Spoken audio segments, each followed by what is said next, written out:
Lent challenges adults on so many levels through fasting, prayer, and almsgiving, and especially through cultivating a humble and contrite spirit. But what does that look like when our homes and hearts are occupied with young children? Today's guest, homeschooling mom Alex Resch, is here to share her tips on Lent with littles. Welcome to Homeschooling Saints, the podcast that helps you create the homeschool you love for the people you love. Our host is Lisa Mladinich, a Catholic life coach, TV host, best-selling author, and an instructor at Homeschool Connections. Before we get started, remember to subscribe to this podcast so you never miss an episode. And if you're watching on YouTube, click the bell to join our channel. Hello and welcome. I'm Lisa Mladinich, your host, and I'm excited to welcome Alex Resch to our program today to talk about Lent with littles. Alex Resch grew up in Tampa, Florida. She attended college and grad school in New York and has a PhD in chemistry. She's a former middle and high school science teacher and is a wife and homeschooling mother to her 8- and 7-year-old daughters and 2-year-old son. Alex recently helped to develop an original curriculum for her parish's religious education program, and she now teaches the program as a master catechist at her parish, Christ the King, in Comac, New York. Her website is oraetschola.com. It's just the way it sounds, oraetschola.com, and that's in the show notes, where Alex writes about homeschooling, homemaking, and liturgical living. So check it out, and that's in the show notes. Welcome to the program, Alex. Thank you so much, Lisa. I'm so excited to be here. Yeah, we've been having some pre-conversations that were fun. So I'd just like you to shine a little light on your own family's priorities. What aspects of walking through the season of Lent are most important to you and your family? Yeah, sure. So you mentioned in the beginning, we really focus on those 3 pillars: prayer, fasting, and almsgiving. And they're going to look different for every family, and especially whatever ages your kids are. So a lot of people think about Lent, like, what am I going to give up for Lent? So of course we want, that's the fasting part. So we will fast, but you also can think of what you can add to your Lent to bring you and your family closer to God. So for fasting, there are set days of fasting. As we know, Ash Wednesday, we are supposed to have 2 small meals and then dinner without meat. So no meat on Ash Wednesday. And then the same applies for Good Friday. So that always I need a little pre-planning for those days. What are we going to cook? What are we going to have to do that? And for the little ones, the older kids, they can do without the meat. So that's not really a big deal. And then past toddler age, they don't have snacks, but our kids will have regular meals. So that's sort of what fasting looks like to us. But you could also fast from social media, from movies, from TV. There's a lot of ideas you can do. So that's the first pillar. The second one is prayer. So this is a time when we like to add maybe a new devotion. So if before we were praying the rosary every day, we would do it during Lent. One year we added the Angelus in. So if there's any prayer, any devotion that you want to add, that's what you can do for your prayer. And then for almsgiving, you can donate money. That's the obvious one. I think this is where spring cleaning came from. I don't know for sure. But we like to declutter during Lent and, donate. And we always tell our kids, your toys that you're donating can bring another child joy. Donate food and things like that. So we focus on those 3. Then they're called pillars for a reason, right? They just ground us right into the season.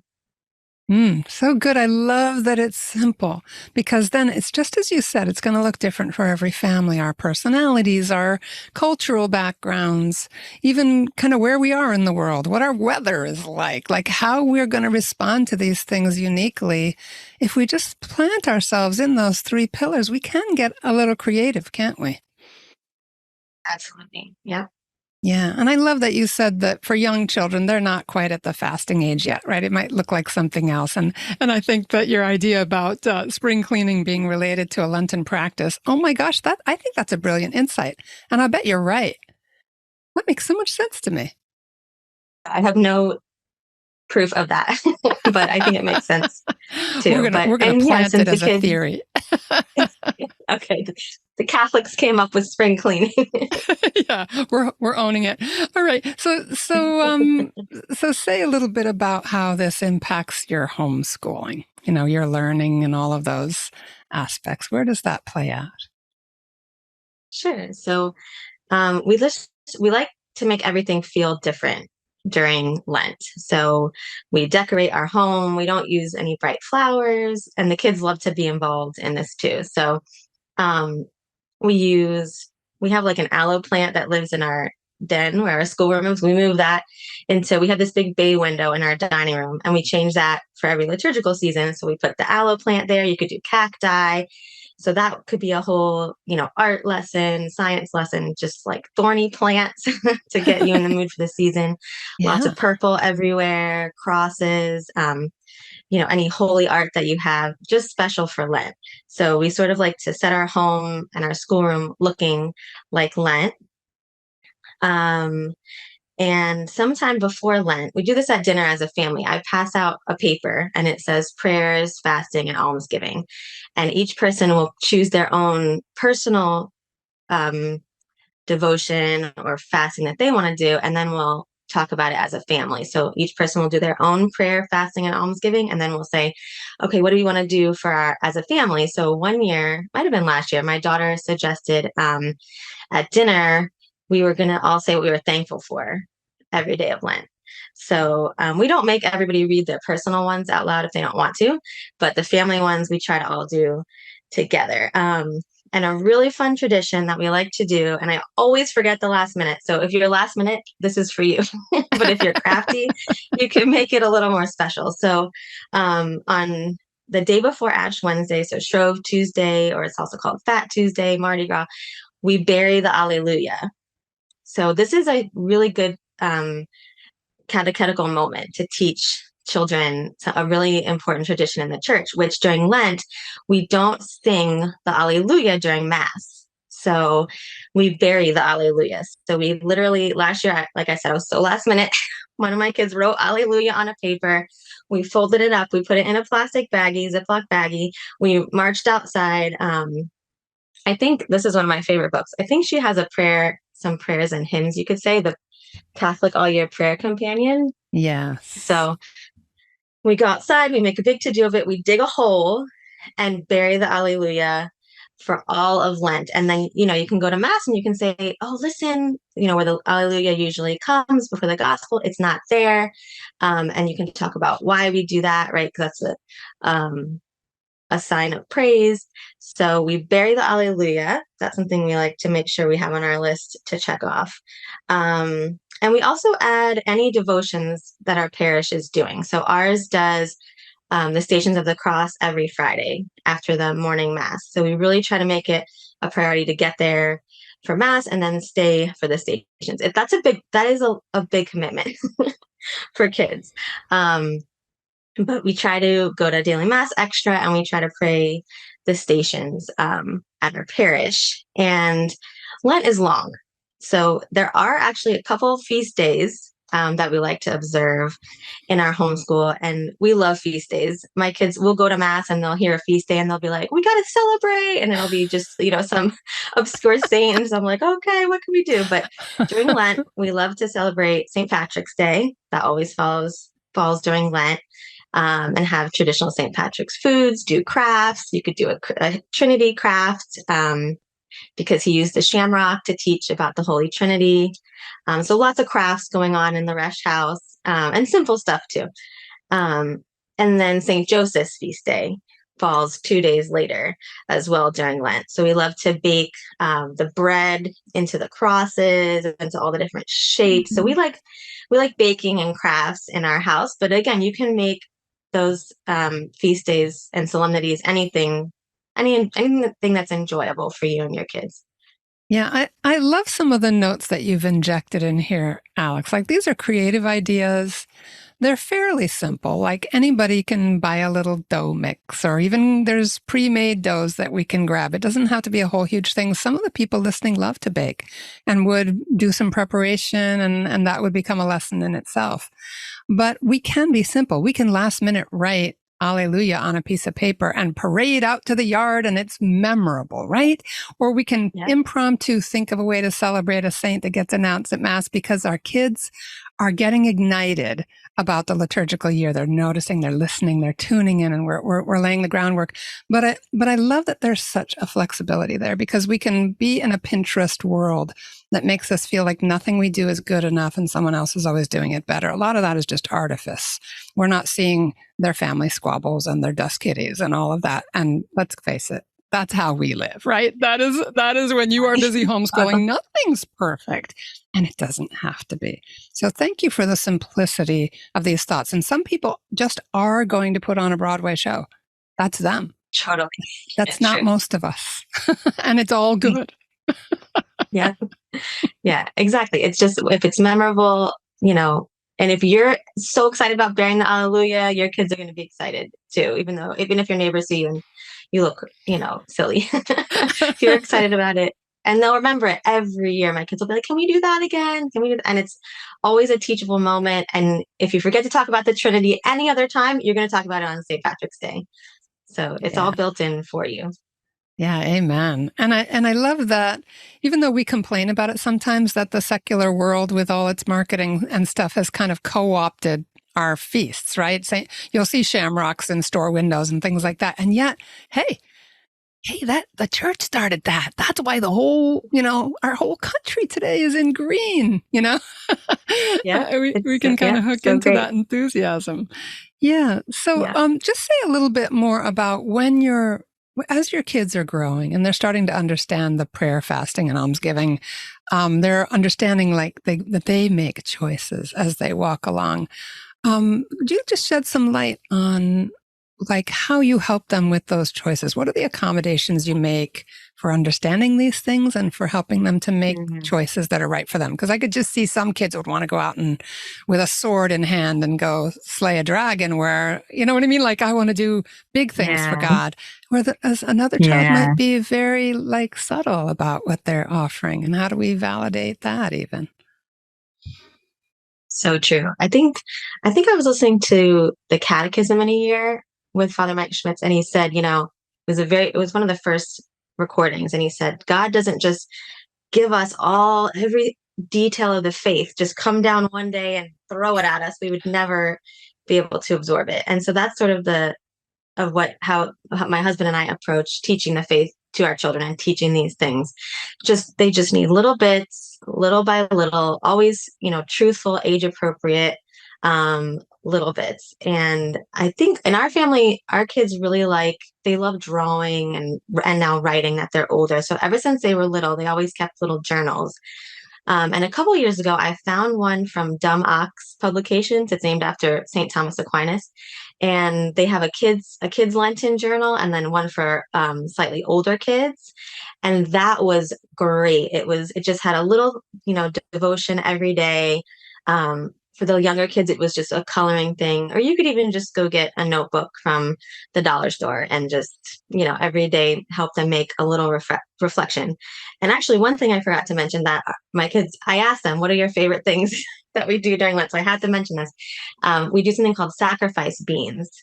And this is it's really cool to see how this has transformed through the years, how their response to it has transformed. So you get a jar, you fill it with beans, or dried beans, or beads, or any little thing, any rocks, any little trinket. Actually, you don't fill the jar. So you have the jar, and then you have a bowl with the beans inside.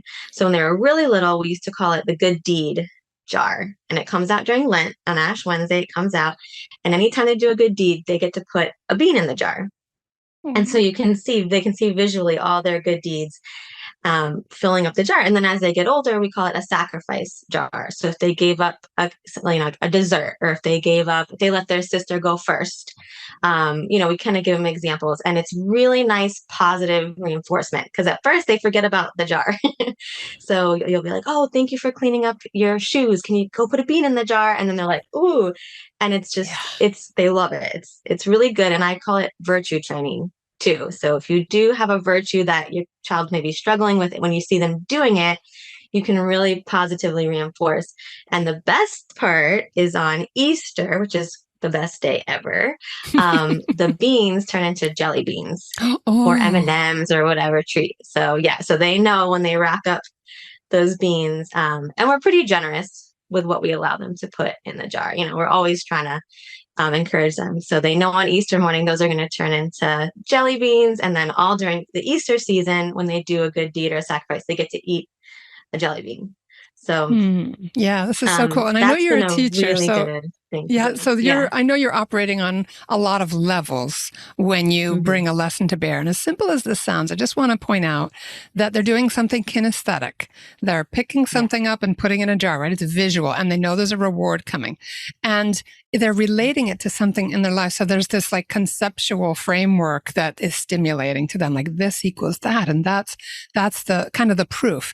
It's also you calling out the best in them. You going, hey, look, there's a thing you did that has value to the kingdom of God, and helping them to have a framework for understanding their own goodness. Because of course, as parents, we have to correct them.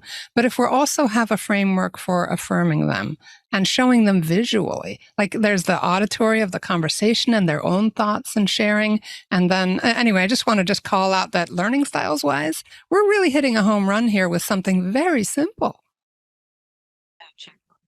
So true. Yeah, we've loved it. And the virtues carry out past Lent. So the first year we did it, I really truly saw their behavior just get better after Lent. So it really, because it's 40 days. So when you're really focusing on this task of doing good for 40 days, it sticks and it keeps going. So Wow. Yeah, so if much you do there about nothing else, add some sacrifice beans to your house. exactly. They're really good. Yeah, it's a habit formation thing too. That 40 days Yeah. is powerful. It's like God ordained. Here's some habit change practice for you. All right, everybody, we're going to take a short break. We are with Alex Resch talking about Lent with Littles, and we're going to hear from our wonderful sponsors at Homeschool Connections, and we will be right back. Hi, I'm Walter Crawford. And I'm Maureen Whitman. We are the co-founders of homeschoolconnections.com and proud sponsors of the Homeschooling Saints podcast, which is here to help you homeschool more joyfully, more easily, and more effectively. We want to thank you for listening. And we invite you to check out our courses at homeschoolconnections.com. And now, back to our program. All right, we're back with Alex Resch talking about Lent with Littles.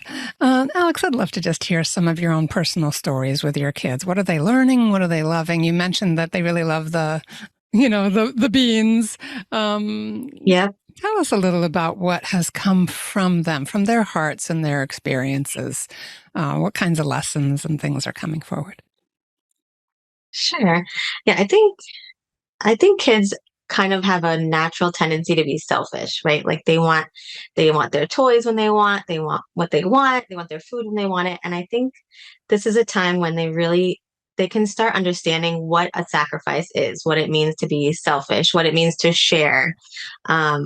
So, Holy Mother Church is so good. It's all laid out for us the whole year. It's all there somewhere. So Lent is really a time to look outside of ourselves, think about how we can grow closer to God and help our kids foster that relationship and that prayer. It's not easy. It doesn't, we can't just sit down and contemplate for an hour in prayer. I can't. You have to work up to it. So it's a marathon. It's not a sprint. It's a lifelong process of prayer and learning. But yeah, they love all kinds of crafts. Oh my gosh, I have so many. I'm trying to think of our favorite ones. You could do Lent again. Lent is long, and they're always like, "When's Easter coming? When's the end?" So I found you can probably Google this and find it, or you could make one. So you get 40 strips of paper, and then you're going to want to count how many Sundays there are, because the Sundays aren't included in the 40. So you'll have to, one year we did 40 purple chains, and then the strips, we did like yellow strips for the Sundays. You're kind of gluing the strips together and making loops, like one of those things you put on your Christmas tree. Right, like a paper, yeah, exactly. Yep, just a paper chain. So you're cutting them in strips, like 1 inch by 6 inches, or like maybe the length of the paper, 8.5 inches. And you can write a scripture on each one, or you could just write day 1, day 2. So you could do it 2 different ways. If you're really prepared, you can make the whole chain by Ash Wednesday, and the kids can rip off a page of paper every day. Oh. But if you are not like me, you're last minute, then you can have the chains, set to the side, at least cut up, and then the kids can just put one on every day, and the chain can get longer. So that's a nice visual to see when is Lent, when is Lent over? Where are we in Lent? And they just love all the traditions. They love coloring pages. I have a couple websites that I really like. Holy Heroes, they offer a ton of free coloring pages for all the liturgical seasons. Another one that had really cute ones, the site is called Be a Heart. And then Catholic Family Crate offers a bunch during Lent and Holy Week with a bunch of activities. Those are all free. So that's really easy to do. Just print off a coloring page, stick it out for them to do. And I think you asked me to share a story, right? Yeah, I'd love to just hear, what are the little happenings with your own family? Sure. This is like my all-time favorite story. So I talked about how we go to pray the stations every Friday. So my girls are the type of kids in Mass, they sit nicely, they don't run, they never ran away really when they were toddlers. But then came Dominic. So last year during Lent, he was 16 months and he was all over the place. He was just, you can just imagine, typical little boy. So we're praying the stations, and we have them inside of our church in the sanctuary on the walls. So we all process around. Father leads us, and it does last. It's a long time, Stations of the Cross. So this is probably something I can talk about ways how we introduce this to our kids, because there's a lot to discuss when you go through each station. But anyway, so we're going through the stations. My girls, they were up near Father with their little book, praying along, and Dominic's going wherever he wants to go. And sometimes he would just leave, just like jet away from me. So I'm running across the church, not running, but we're going across the church, grabbing him, bringing back to whatever station we're on and stuff. So at the end, I was like, this was a disaster. I don't think I can do this again with him and stuff. So we're at the end, and we had just knelt and said the final prayer, and Father blessed us. And we stand up, and he's like, where's Dominic? And I'm like, oh, great. He's interrupted the whole thing. And our pastor said, he's like, when Dominic kept running away, it reminded me of how we run away from Jesus. And he's like, and Alex would run after him, just like our Blessed Mother, and bring him back. And that's like the best thing that I needed to hear. And I was like, all right, we'll be back. It was just so encouraging. So true. Wonderful. And I love that your pastor just met you in that moment, which it's hard. Young moms get dirty looks from people in church. Yeah. Dirty looks. Yeah. Jesus said, let the children come to me. And we sometimes can be a little judgy. The apostles were like, get these kids out of here. But we do this. Like collectively, we do this. We make young families uncomfortable in church when that's where they belong. Did we really think the Sermon on the Mount was quiet with all those people on their picnic blankets with their kids? I don't think so. So thank you for that. So true. I just love everybody right now. Let's just quick prayer for that beautiful pastor and all people who are in a position to make families feel at home and welcome in church. God bless him. God bless all these good and holy priests and all of us, Lord. Help us to be welcoming. Yes, thank you for that story. What else? What do you feel like that gave you as a mom? It brought me from being, I was really discouraged. And I know, we all know toddlers act like that. And I know my toddler is not the only one. I talked to all my friends about it. But, in anything that we think is a disaster, God is doing good. He's working good. I think like he had one shoe on. I mean, he was like he was so crazy that day. Romans 8:28. I was just thinking about this morning. God makes all things come to the good for those who love him. Like all things. Yes. I mean, he was, when we would kneel at the beginning, he was climbing on my back. I was done. I needed a nap after that. Yeah. Young moms, stand strong. We've been there. Right. We are with you in spirit. Yeah, exactly. I was regretting it the whole time. I'm like, we shouldn't have come. This is so disruptive. But our pastor is really good at welcoming families, and so are the people in our parish. It's a huge blessing. So those parishes are out there that they want the kids. If your church isn't crying, it's dying. You know that quote? I love that. That's so important. The sounds of young families are what we want. Yeah, and sometimes we just need to stand up for ourselves too. I remember someone turning around. We had a little toddler next to my daughter when she was little, and he was, kind of out of control. He was with his grandparents, and they weren't disciplining him at all. So he was banging, he was shouting, he was doing all kinds of stuff. And the little old lady in front of us was really uncomfortable, quite squirmy through the whole mass. And she turned around after they had left. So she turned around to look at us, and my daughter was pretty quiet. And she scolded us and said, I didn't understand a bit of the mass. I couldn't cut. And I said, we were struggling too. That's all I said to her, because it was very tough being next to this particular situation. And she looked stunned, like to think, oh, oh, you're having a hard time too. Oh, I had no idea. Anyway, just these funny little moments. I'm so glad you had that moment of grace. So take us into some common struggles or pitfalls to avoid with families with young children. In other words, we can't do everything in every season of their lives, right? What are some things we might want to just kind of sidestep for now? Yeah. So Lent is penitential, and everybody's fasting, everybody's giving up things, but it's not supposed to be torture. We're not supposed to inflict torture on ourselves or on our children. It's like that verse from Matthew. It explains fasting perfectly. When you fast, anoint your head and wash your face, so that when you may not appear to others to be fasting, except to your Father who is hidden, and your Father who sees what is hidden will repay you. So we don't want to look miserable all of Lent. We don't want to make our children miserable. It's just about detaching from sin, detaching from material things, and getting closer to Jesus. So, if your kids are really not handling Stations of the Cross, it is long. It is long. You can leave. You can always leave. You can always go outside, come back. You can even just do Stations of the Cross at home. When my girls were little, I don't think I ever tried to take them at first. And we used to do all kinds of crafts. The same websites I mentioned before, Holy Heroes, they have crafts. Another site that I love is called Catholic Icing. And she actually has a set of eggs that you can make called Stations of the Cross eggs. And you put a little symbol for each station. We even brought that, actually. I think during COVID, we didn't process to the stations. We all just stayed in our pew, and Father walked around. So we had the eggs with us.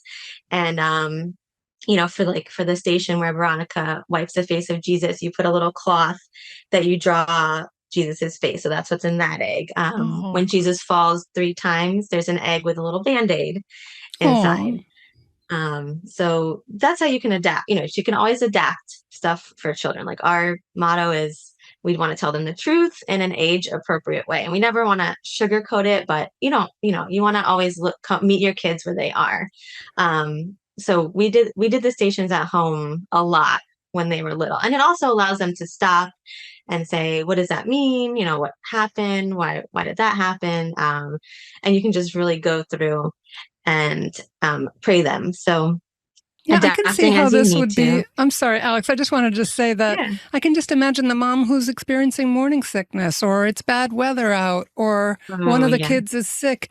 It's so nice to think there are really simple at-home ways that we can start to teach them and have them experience these things. And I love the simplicity of the symbols too, even the Band-Aid, because a kid can relate to that. Yeah. Oh, that's when something hurts. Exactly. Yeah. And there's tons of devotionals. The Station of the Cross are nice, though, for kids when you can take them, because there's singing. They know the Our Father. They know the Hail Mary, the Glory Be. It's all basic prayers that they know. And it's not sitting still. It's moving. So we're really blessed. We live by a beautiful shrine that has those outdoor stations. So they love doing that sometime during Lent. So you're literally taking a walk through the beautiful scenery, and there's a beautiful station for each one. And actually, one time we went with our friends there. So usually when you pray the Stations of the Cross, there's set prayers. You can get a booklet for it. And then you pray an Our Father, a Hail Mary, and a Glory Be every time. So you're doing that for every station. There's 14 stations, right? Yeah. So it is long. So one of our friends, we had a ton of little kids with us. that's another good idea. You can go with other families and you can help each other. If the kids are making noise, nobody cares because we all understand each other.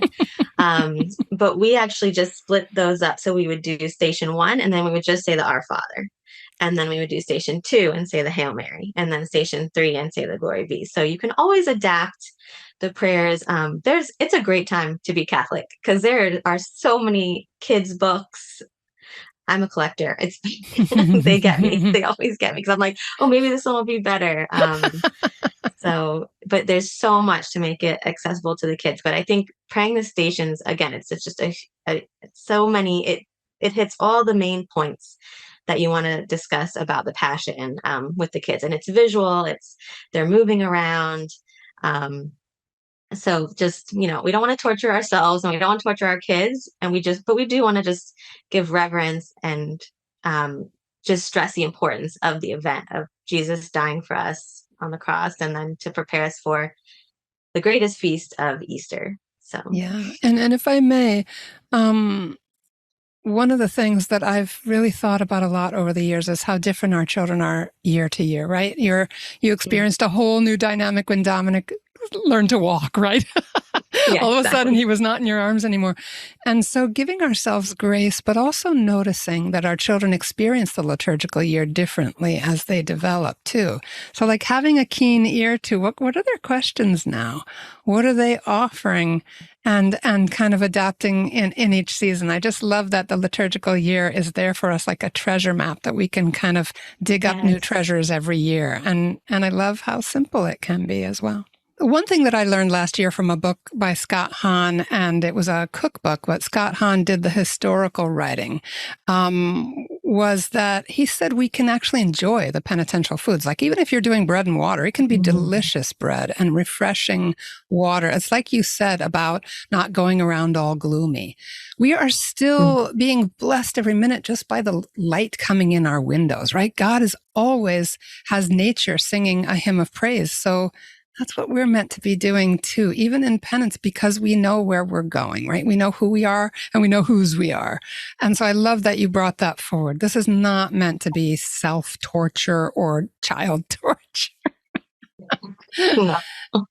Don't torture the children. But yeah, I think I know the cookbook that you're talking about. It's on my list. And one recipe we love for bread, this is perfect for fasting with bread and water. It's a crown of thorns bread. So you can use any recipe. Like you can get pizza dough from the store, and then you can sort of, make 2 pieces and then weave them around themselves. You could use any bread recipe with yeast. I like to use a brioche bread. So it makes like a nice fluffy bread. And then after you bake it, you just stick pretzel sticks in for the thorns. Oh, that's so smart. So it's super cute. It's super easy, super enjoyable, delicious. Oh my gosh. But it's so true. But yeah, that's what I was mentioning. That's what I meant too when I said, you should prepare for your fasting. So you're not like, oh no, I don't have any meat. What am I going to do? And it can be simple like eggs or yogurt, just simple little things like that. But preparing helps. Yeah, I used to have frozen mac and cheeses. They were organic and they were non-dairy and all the things we needed, like gluten-free, in the fridge. And I would literally microwave that. I know I don't really use the microwave as much anymore, but this was years and years ago.